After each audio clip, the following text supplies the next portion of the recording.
Sister Meeple here. Thank you for joining me for my first episode of Kickstarter Chatter, where I discuss all the latest news about Kickstarted tabletop games. In headline news this week, Colossal Games relaunched its campaign for Mezo, an area control and conflict-driven game inspired by Mayan mythology. It has some of the most breathtaking miniatures I have ever seen. Colossal Games listened to backer feedback from their first campaign, and they made some positive changes in the relaunch. They are offering a version without miniatures for a more budget-friendly price, and stretch goals benefit all backer tiers now.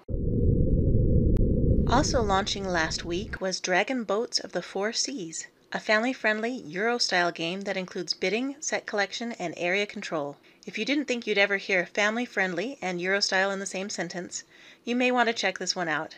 It's designed by Michael Schacht, who is known for designing the award-winning Zoo Loretto.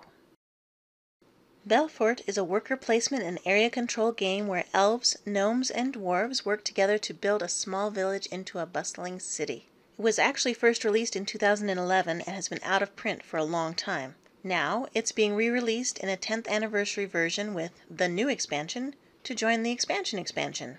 I'm not quite sure who's doing the math because, let's see, it's 2018 and it was first released in 2011, so that's 7 years, not 10, but hey, who's counting? Also coming to us with an expansion last week was Rise to Nobility, a dice worker placement and engine building game set in the scenic Five Realms. They've upgraded the base game and added some variants to it, and the new expansion entitled Beyond adds new ways of scoring and tableau building.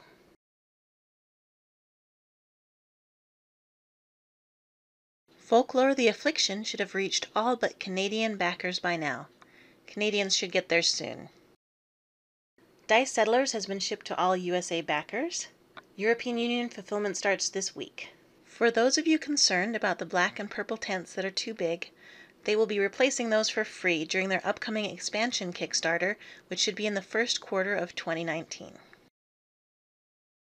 For the Reckoners, all USA backers should have received their games.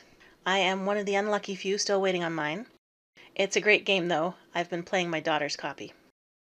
European fulfillment is ongoing but should be completed soon. Western Legends has gone out to all US backers, and European backers should start receiving theirs as early as next week. French language copies will take a little longer.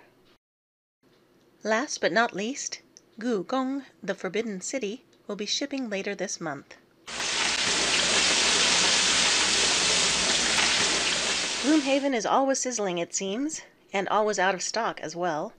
The 4th edition printing is starting to show up for pre-order on online retailer websites, with an estimated release date of October, so maybe it'll be back in stock soon.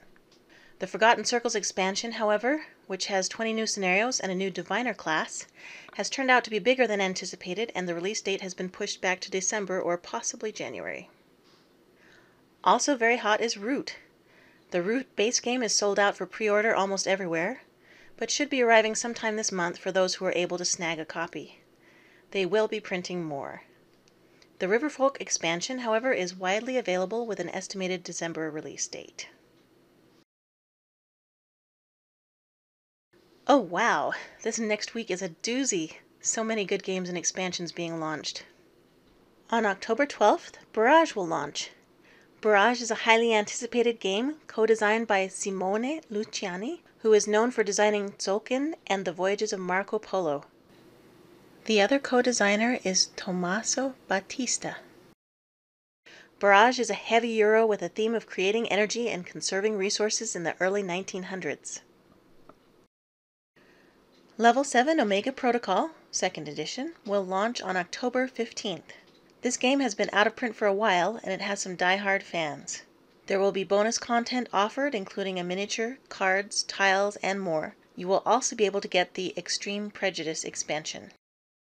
Also launching on October 15th is Tidal Blades, a worker placement game where young heroes compete to be named Hero of the Reef while protecting the island from threatening monsters. On October 16th, Greater Than Games will be launching an expansion for their popular cooperative game Spirit Island. This expansion will have 8 new spirits and will allow up to 6 players.